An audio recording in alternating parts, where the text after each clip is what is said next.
तो डॉक्टर प्रशांत, अभी हम देख रहे हैं कि गर्ल्स में पीसीओडी की बहुत कॉमनली देखने मिलती है। आपको क्या लगता है चाइल्डहुड से कौन से फैक्टर्स होते हैं जो आगे चल के उनको ये प्रॉब्लम क्रिएट करते हैं?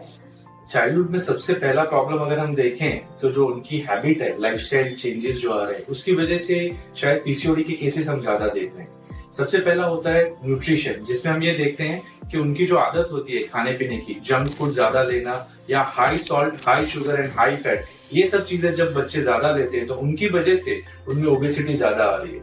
ओबेसिटी तो आती है लेकिन उसके साथ साथ इंसुलिन रेजिस्टेंस भी आता है। तो हम ये देखते हैं कि जो नॉन कम्युनिकेबल डिसीजेज हैं वो बढ़ते हैं।